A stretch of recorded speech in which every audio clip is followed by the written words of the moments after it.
j'aimerais parler de l'alliance.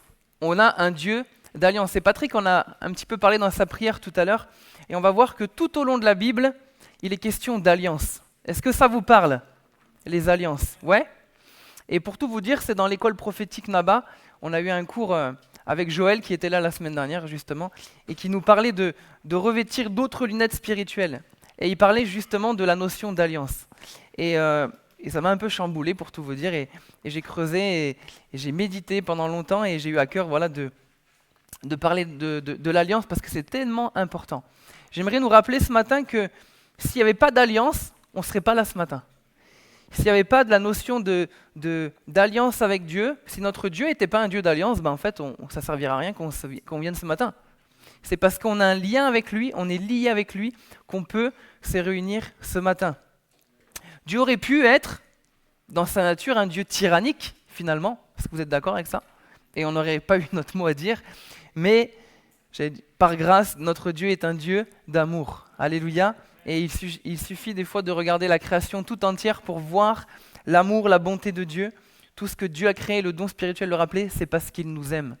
Parce qu'il t'aime que Dieu a créé tout ça et qu'il veut une relation avec chacun d'entre nous. Et c'est ce que nous allons partager ce matin. Comme je l'ai dit, la Bible regorge d'alliances. On en voit dès la Genèse et ça parcourt la Bible. La notion d'alliance, elle est faite notamment, comme je le dis, entre un homme et Dieu, entre un peuple et Dieu, entre des hommes, entre eux, vont faire alliance, des rois vont faire alliance et même des hommes et des femmes vont faire alliance. Et avant d'aller un peu plus loin, je vous propose, un petit quiz. Voilà, j'aime bien les quiz. Voilà, rapidement. Je suis une alliance dont le signe apparaît dans le ciel après la pluie. L'alliance de Noé. Amen. Et donc le signe de cette alliance, c'est l'arc-en-ciel. Est-ce que vous faites attention aux arcs-en-ciel? Amen. C'est un signe de l'alliance avec Noé et même l'humanité. Dieu dira, je ne détruirai plus jamais la terre par les eaux. Amen. Allez, une deuxième.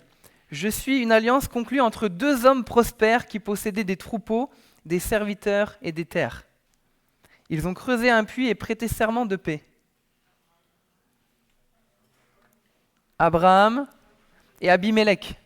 Et on en parlera un petit peu tout à l'heure. Je suis une alliance si importante que Dieu la compare à sa relation avec son peuple. Un homme quitte son père et sa mère pour s'attacher à sa femme. Le mariage, dans Malachie 2,14, c'est l'alliance du mariage.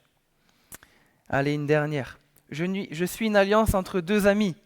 L'un était destiné à devenir roi, l'autre était le fils du roi en place. Jonathan et David. Amen. Et il y a tellement, mais vraiment tellement de choses à dire par rapport à l'alliance.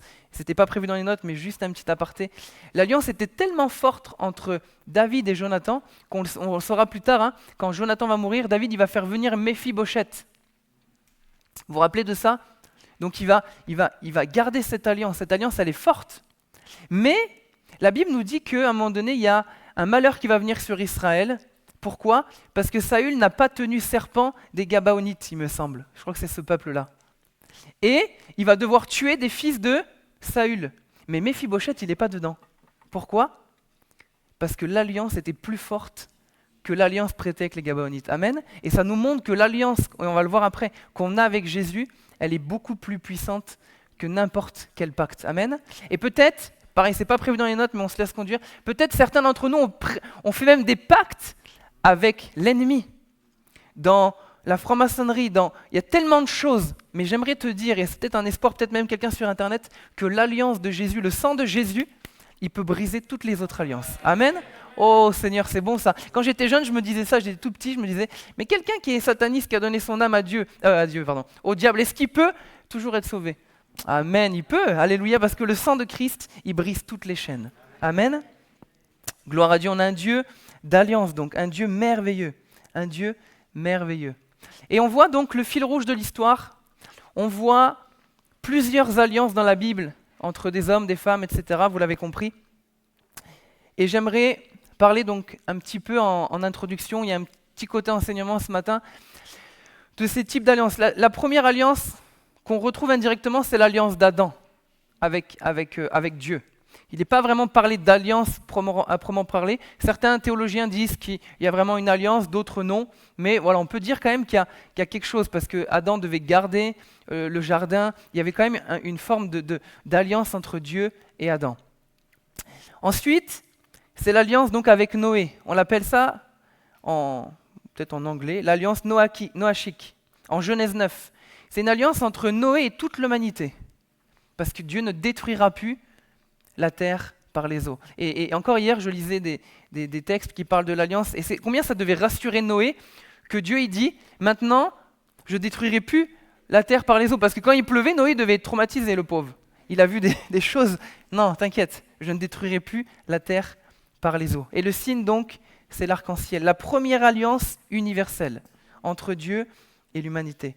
Dieu donc promet de ne plus détruire la terre par les eaux. Ensuite, la deuxième alliance, et c'est vraiment celle qu'on va beaucoup méditer ce matin, c'est l'alliance abrahamique. En Genèse 12, 15, 17, cette alliance est entre Abraham et sa descendance.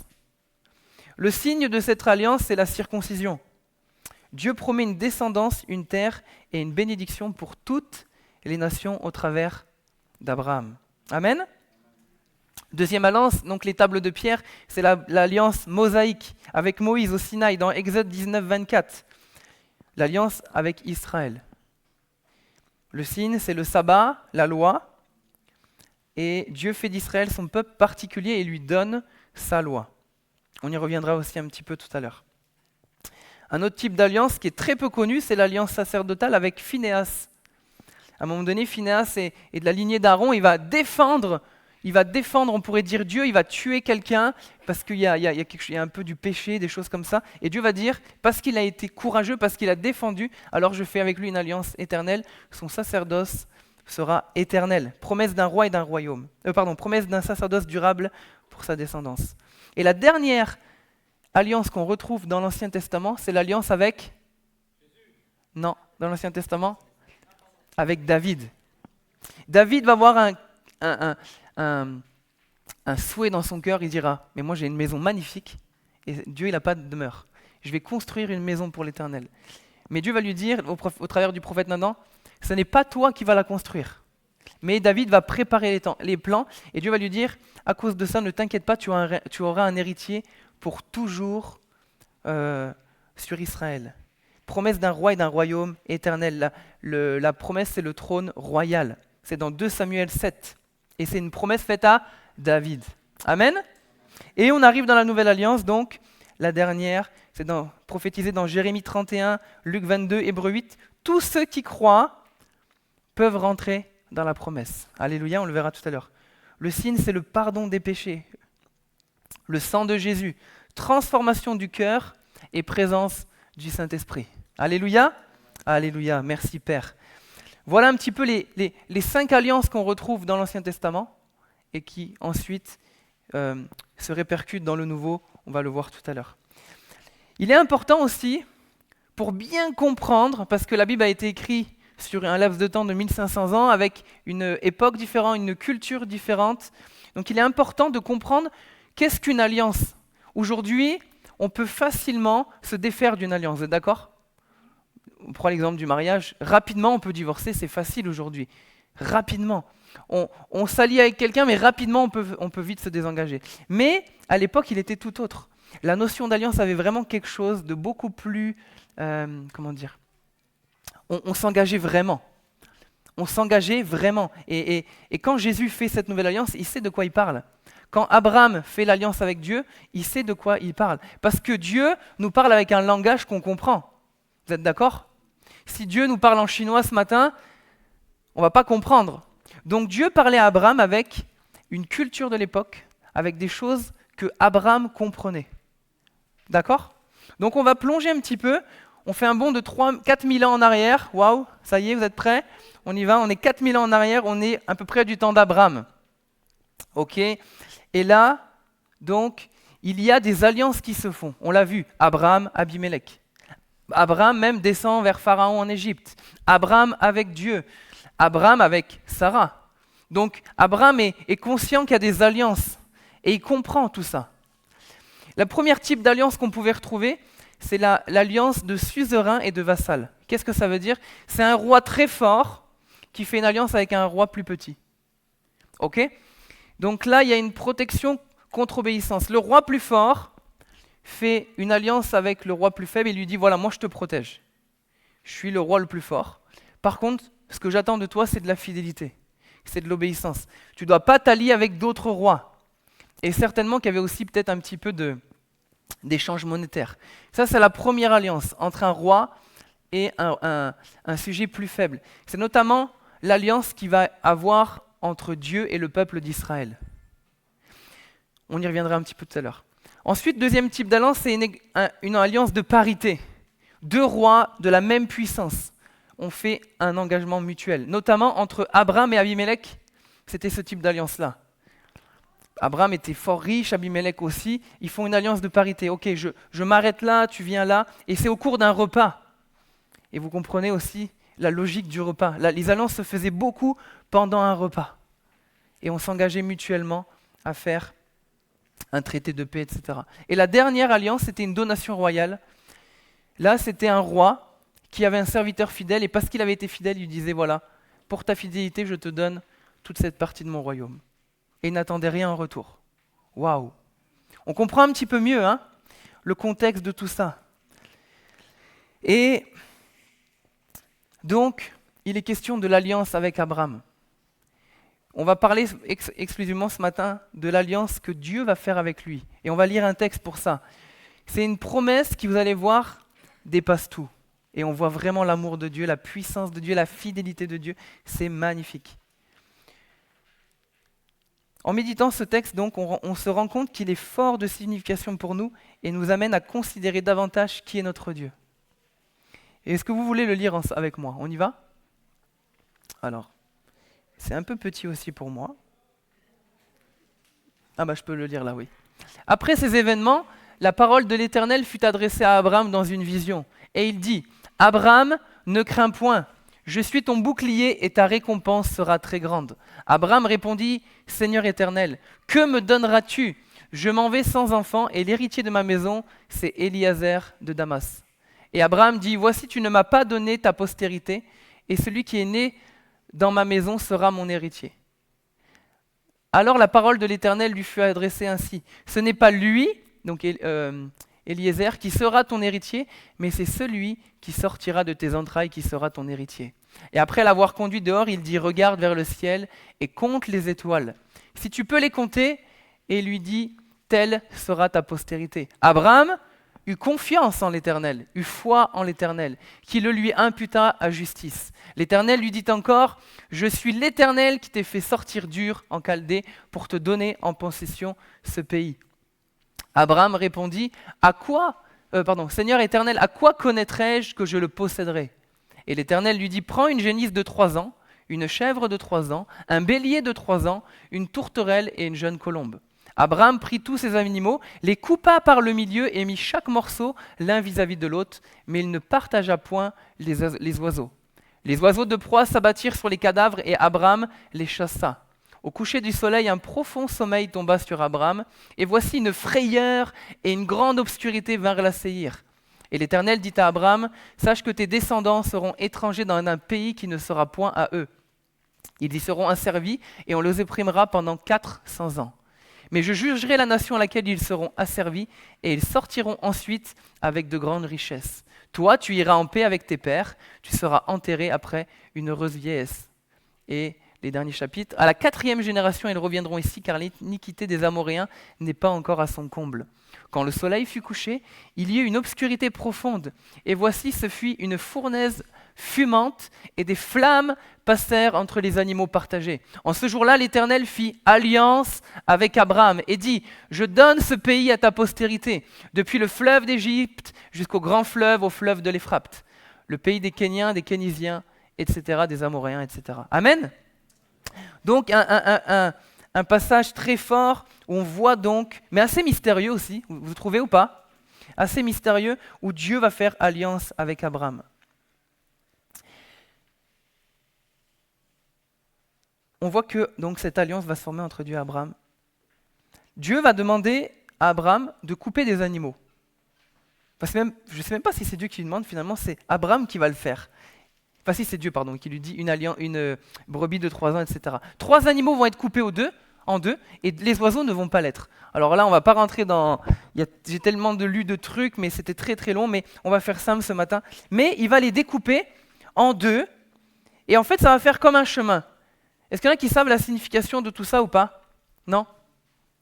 En fait, quand on revient en arrière, une alliance entre un suzerain et un vassal, ça se faisait comme ça. Le roi plus petit était d'un côté, le roi plus fort était de l'autre, les animaux étaient partagés et les deux marchaient au milieu des animaux morts. Ils marchaient au milieu et ils se réunissaient au milieu et là ils faisaient un pacte. Si nous sommes infidèles, il nous arrivera la même chose que ces animaux morts. Donc la notion d'alliance n'était pas « je me désengage comme je veux », non. C'était une alliance où si je rompais mon alliance, je finissais comme ces animaux. J'avais le droit de vie ou de mort sur l'autre. Et généralement, c'était le roi plus fort qui, vous l'avez compris, pouvait tuer la personne. Donc c'est fort de signification. Mais ce qui est fort dans ce passage, c'est qu'Abraham va découper les animaux, des animaux de proie vont venir, et là, qu'est-ce qui se passe? Abraham va tomber dans un profond sommeil. Dans un profond sommeil. Le profond sommeil, je ne l'ai pas mis, c'est pas grave, c'est le même que Adam lorsque Dieu va tirer Ève. C'est pas un sommeil où, non, c'est vraiment comme dans le coma en fait. Parce que Dieu va venir. Et ce qui est merveilleux, c'est que Abraham ne va pas passer au milieu des animaux. Lui n'est pas engagé. Il n'est pas passé au milieu des animaux à dire, si je suis infidèle, il m'arrivera ça. Non, il n'y a que Dieu qui va passer au milieu, comme pour dire, je suis l'unique garant de la promesse. Si ça ne marche pas, si tu n'as pas une postérité, si les nations ne te sont pas données, c'est moi qui en paierai le châtiment. Waouh! Est-ce que vous n'êtes pas émerveillés de notre Dieu? Généralement, le roi le plus puissant, c'était par intérêt, mais là, Dieu va descendre, il va passer seul au milieu des animaux, il va dire, si même toi tu es infidèle, c'est moi qui prendrai la responsabilité. Waouh! Notre Dieu est incroyable. Il va être le seul à passer au milieu des animaux. Et ça nous parle de Jésus. Parce que ce qui va se passer, c'est que Jésus est l'accomplissement de cette promesse. Jésus va être comme ces animaux morts plus de 2000 ans plus tard. Il va être fouetté, roué de coups, et il va mourir à la croix. Pour accomplir cette prophétie, cette promesse qu'il avait faite à Abraham. Je suis l'unique garant de la promesse. La nouvelle alliance est l'accomplissement finalement de cette promesse faite à Abraham.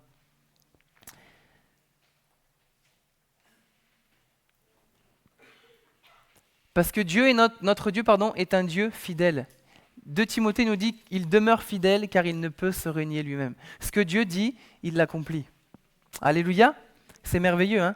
Dieu est l'unique garant de la promesse. Le seul moyen qu'il y ait alliance entre nous et Dieu, c'est que Dieu, il assume lui-même.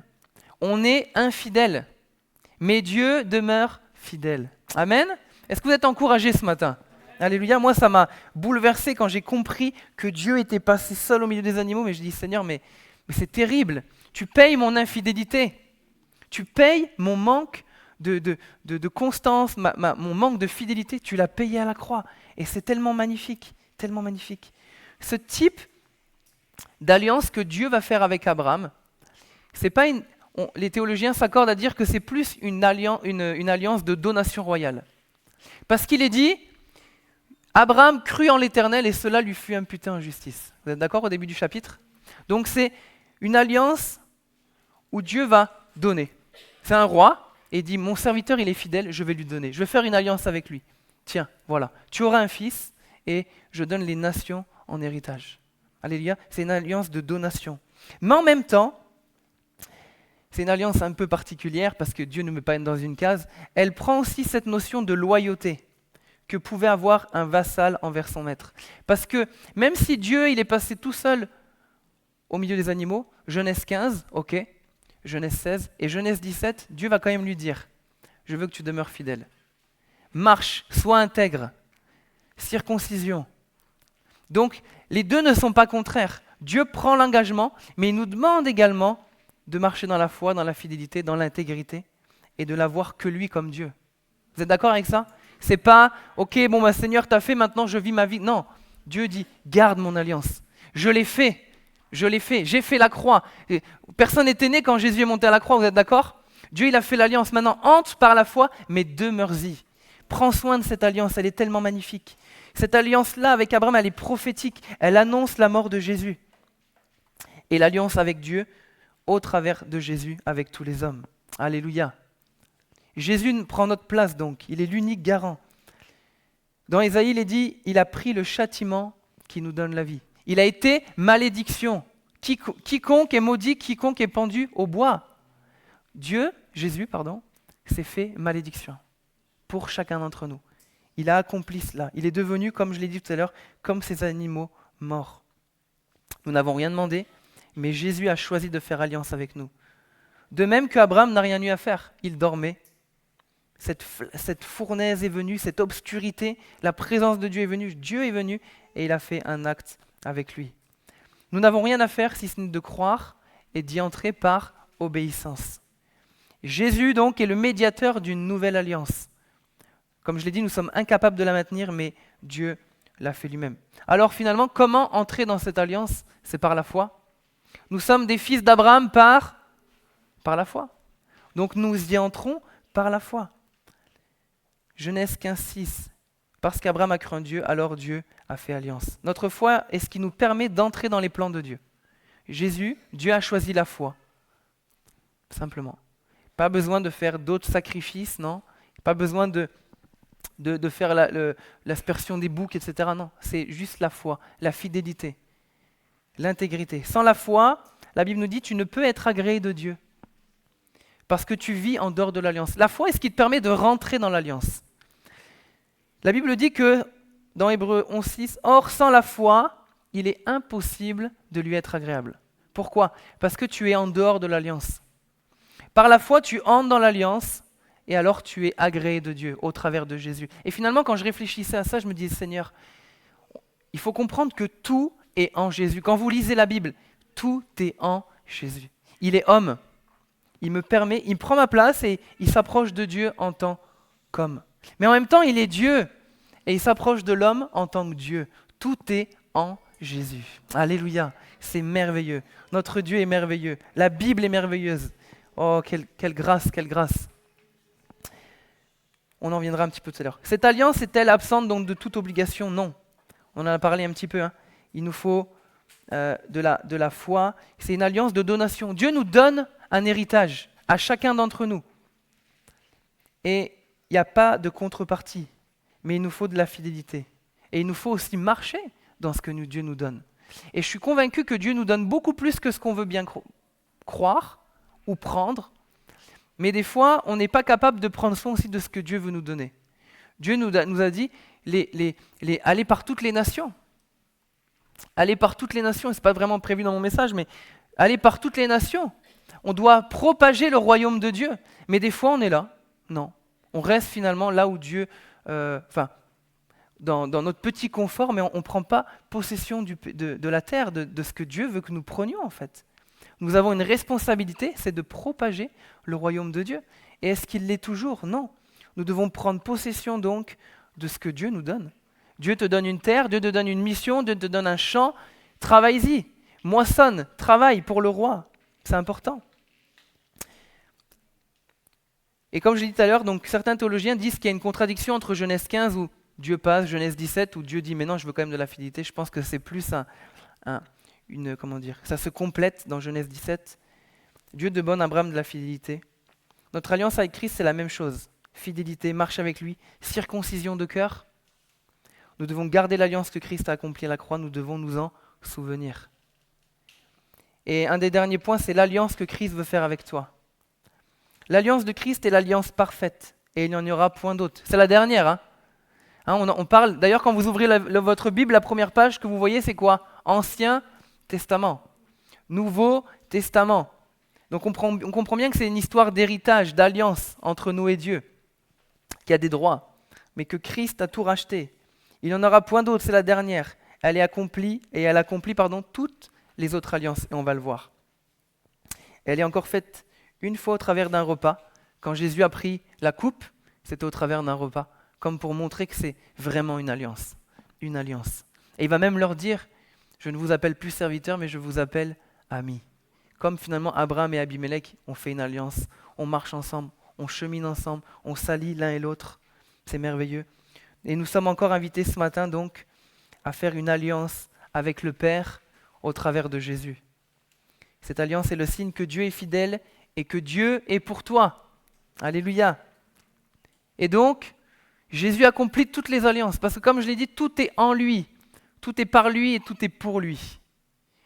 Adam, on voit qu'il y avait une notion d'alliance, mais Christ est le nouvel Adam. J'ai pas mis Noé, mais on aurait pu le mettre. Dieu préserve l'humanité malgré le péché. Et avec Jésus, Jésus sauve toute la création entière.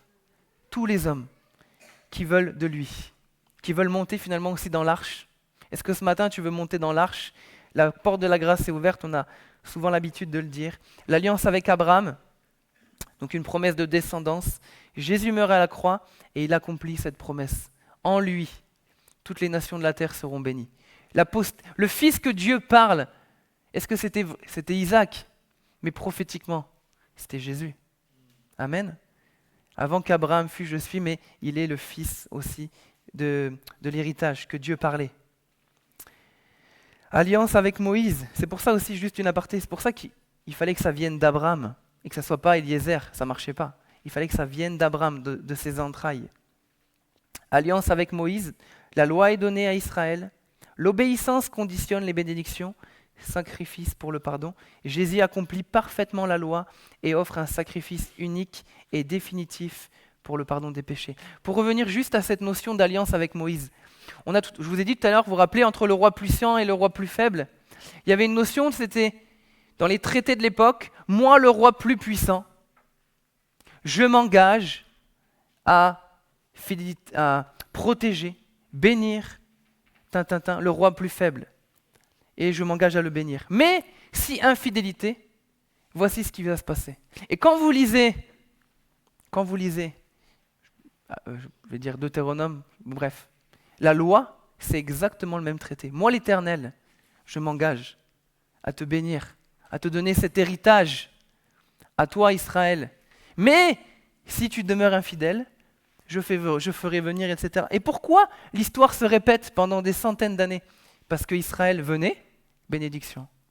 Infidélité, malédiction. Mais on n'est plus sur ce type d'alliance-là, nous. Vous comprenez? C'est pour ça que c'est très important de le comprendre. On n'est pas là-dedans. Nous, on est dans une notion de donation. On a une réconciliation complète.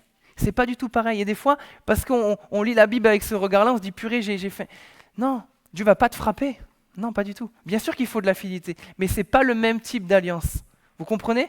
C'est important de bien le comprendre. Ensuite, Phinéas, ou on pourrait dire Aaron, l'alliance lévitique.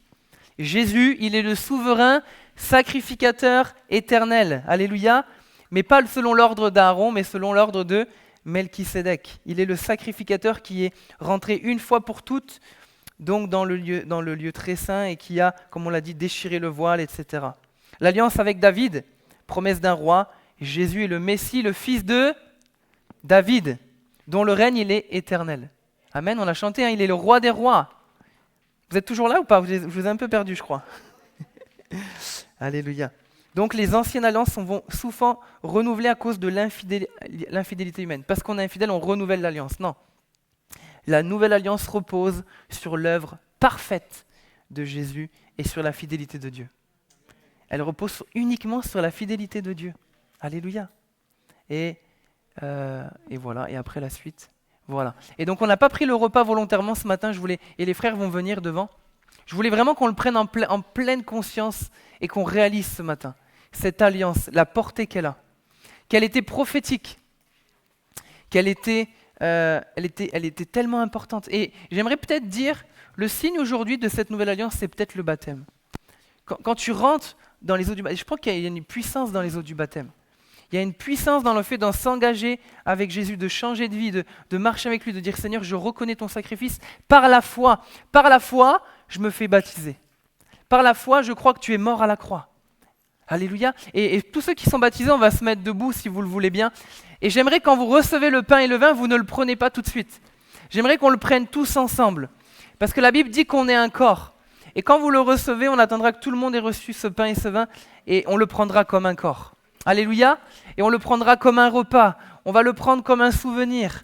On va se rappeler que ce pain et ce vin, ils ont une portée spirituelle. C'est un souvenir, mais c'est aussi l'image d'une alliance. Quand tu vas prendre ce pain et ce vin, même si on ne le sacralise pas bien évidemment, c'est comme pour dire Seigneur, je me rappelle que tu as fait une alliance avec moi au travers de Jésus. Alors tu peux déjà, que tu as les yeux fermés, bénir Jésus, dire Seigneur merci. Merci pour ce que j'ai attendu. Merci parce que tu es passé le seul au milieu des animaux morts. Merci parce que j'ai pas eu à aller à la croix. J'ai pas eu à aller à la croix, tu y es allé seul. Et comme Abraham, j'étais profond endormi, j'étais même pas là, même pas prévu. Mais toi, tu pensais déjà à moi. Alléluia. Il est passé le seul. Et Dieu est fidèle, alléluia. Oh, que vraiment je prie que... Je crois qu'on a besoin de comprendre encore plus l'alliance, la portée qu'elle a. Et comprendre que tu vas aussi t'engager. Tu vas aussi t'engager. Peut-être tu vas tomber, peut-être on va trébucher, mais on veut se relever. Alléluia. On veut cheminer avec lui. Oh Seigneur, merci. Merci pour ce pain. Alléluia. Oh, que nos cœurs soient préparés. Ce repas d'alliance. Plus que nous pardonner à la croix, plus que te pardonner, nous sommes un avec Christ. Et j'ai aimé un jour ce pasteur qui a dit cette phrase. Christ n'est pas mort à la croix pour ton pardon des péchés. Et j'étais là, oh là là, qu'est-ce qu'il est en train de dire? Non. Il est mort, oui, pour tes péchés, mais parce qu'il voulait être réconcilié avec toi. Le but final, c'est pas vraiment le péché finalement. C'est parce que le péché t'éloignait de Dieu. Mais ce que Christ voulait, c'est une communion, c'est une alliance. C'est ça qu'il voulait. C'est être près de toi, être avec toi, près de ton cœur. Alléluia, faire un avec toi, répandre son esprit en toi. C'est ça qu'il voulait. Mettre son esprit en toi et que tu sois le corps, que ton corps soit le temple du Saint-Esprit. Alléluia. Oh Seigneur. Seigneur, merci. Oh Jésus. Alléluia. Alléluia, merci. Bénissons le roi des rois. Bénissons le roi des rois. Oh Seigneur, tu es l'alpha et l'oméga. Tout est en toi. Tout est en toi. Seigneur, nous voulons prendre ce pain et ce vin avec un souvenir. Nous ne voulons pas bafouer ce que tu as fait. Oh Jésus, merci.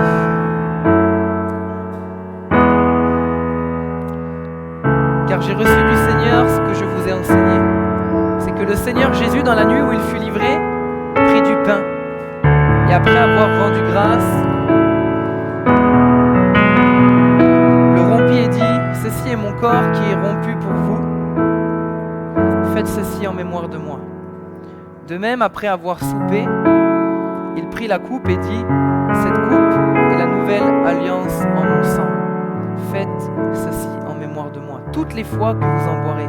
Car toutes les fois que vous en boirez, et toutes les fois que vous mangez ce pain et que vous buvez cette coupe, vous annoncez la mort du Seigneur jusqu'à ce qu'il vienne.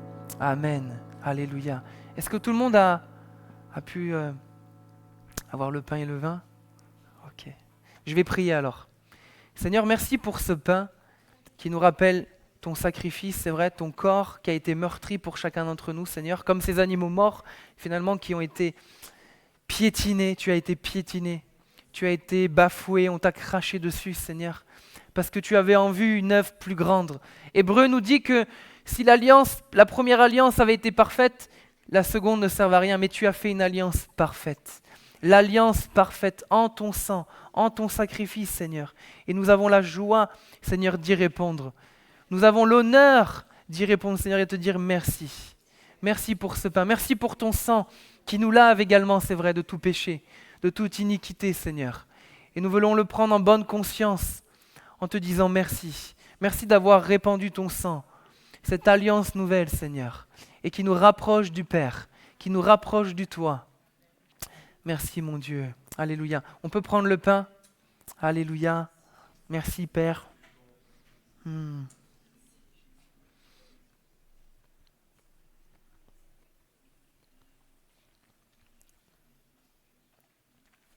Alléluia. Et on peut prendre le vin, le sang de Jésus. Amen. Et pendant qu'on a les yeux fermés, peut-être on peut juste rester debout. Parce que merci Seigneur, on est pour la plupart debout. Mais je crois vraiment que Dieu voit aussi ceux qui sont assis encore ce matin. Et je crois que ça n'a jamais été fait. Mais on fait souvent des appels pour dire oui à Jésus. Mais j'aimerais inviter, peut-être même pas vous allez vous lever ça entre vous et Dieu vraiment.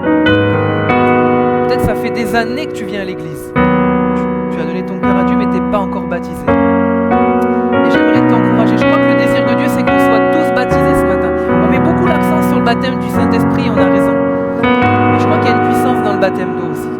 Et ça peut-être, il y en a peut-être, ça fait peut-être 3, 5, 10 ans que tu viens à l'église. Et tu t'es pas encore engagé par les eaux du baptême. Alors vraiment, j'aimerais t'encourager et te dire que le désir de Dieu, c'est que tu y passes. Alors va voir le pasteur, fais l'instruction au baptême. Je te dis pas de te faire baptiser maintenant. Mais si ça te parle ce matin, je te garantis que ce baptême te fait entrer dans une nouvelle naissance, dans une nouvelle victoire, dans un nouveau héritage. Et bien sûr, c'est peut-être que de l'eau, mais le symbolisme, il est fort. Et si Jésus l'a voulu ainsi, c'est qu'il y a une raison. Alors marche par la foi et prends le pas de foi et dire Seigneur, je veux maintenant. J'ai assez fait, oui, non, j'y vais pas. Maintenant, je veux m'engager avec toi. Alors, vraiment, j'aimerais peut-être t'encourager à venir voir le pasteur ou les responsables et dire moi aussi, je veux être sur la prochaine instruction baptême. Je veux m'engager avec toi. Je veux m'engager avec toi. Parce que je crois qu'il y a une réalité spirituelle. Je crois qu'il y a une réalité spirituelle aussi. Quand on passe par les eaux du baptême. Ah, Seigneur, merci. Alléluia. Est-ce que peut-être ça parle à quelqu'un? Tu veux lever ta main ce matin? Peut-être quelqu'un que ça parle.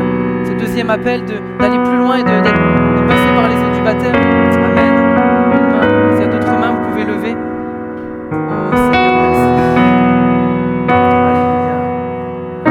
Merci, mon Dieu.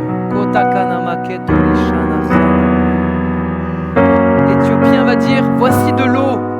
Rien n'empêche que je sois baptisé. Oh, cet homme, il avait tout compris. Rien ne m'empêche que je sois baptisé. Je prie que rien ne t'empêche de passer par les eaux du baptême. Qu'aucune tentation, aucun piège, aucune parole ne t'empêche d'aller jusqu'au bout et d'être plongé dans l'eau, alléluia, et de faire alliance avec Christ. Alléluia. Oh, merci. Est-ce qu'on peut se mettre peut-être debout et dire merci pour la croix, merci pour l'alliance, merci pour le sang.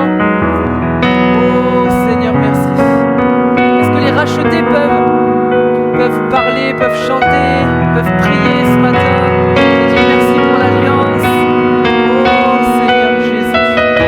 Un jour on en boira avec lui dans le ciel et on fêtera cette alliance, ce mariage. Est-ce que tu es conscient que tu es marié à Christ, épouse, ce matin? Alléluia. Et tu as fait une alliance éternelle. Tu seras avec lui pour toujours. Une alliance, oh Seigneur Jésus.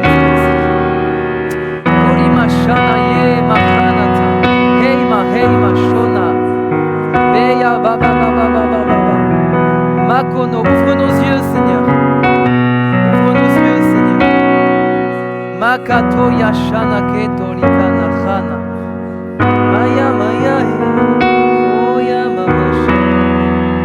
Alléluia, nous sommes l'église de Christ. Oh Seigneur, merci. Oh ya Mashiach.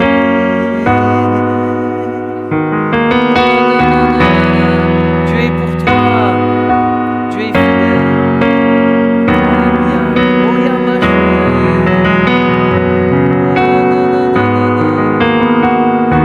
Oh kababa baba ya. Et j'ai vraiment une pensée aussi. Peut-être tu es prêt à t'engager. En plus, c'était question de ça dans le monde spirituel finalement. De t'engager avec des hommes. Mais j'aimerais nous rappeler ce matin, fais attention avec qui tu t'allies. Très important. Oh Seigneur, oui. Fais attention avec qui peut-être tu veux t'allier prochainement avec quelqu'un qui qui est pas dans la foi, qui est pas avec Dieu, j'aimerais te dire que spirituellement, il y a des portes qui vont s'ouvrir si tu fais ces choses-là. Fais attention avec qui tu t'allies. Peut-être c'est un avertissement pour toi ce matin. Fais attention, c'est très important. Oh, fais attention. Abraham, des hommes ont fait des mauvaises alliances. On en a parlé tout à l'heure. Josué va faire une alliance qui n'était pas convenue avec les Gabonites. Dieu n'avait dit non. Et à cause de ça, il y a des répercussions qui sont venues dans la vie, dans le peuple d'Israël. Il y a de nombreux hommes, la famine est venue, la peste est venue pendant 3 jours et des centaines de personnes sont mortes à cause d'une désobéissance, à cause d'une alliance que Dieu n'avait pas voulu. Et je crois qu'il est très important ce matin que tu fasses attention avec qui tu t'allies. Peut-être c'est dans le domaine du mariage. Peut-être tu fréquentes quelqu'un là. Mais Dieu te dit non. Ou Dieu te dit oui. Mais fais attention avec qui tu vas t'allier. Parce que ton alliance, c'est pas quelque chose d'éphémère. C'est quelque chose qui est très important aux yeux de Dieu. Très important. Très important. Et le choix te revient. La responsabilité te revient. Fais attention. Oh Seigneur, merci. Donne-nous à faire attention, Seigneur. On va être sensible à ta voix. Et si c'est non, Seigneur, nous ne voulons pas y aller. Oh Jésus.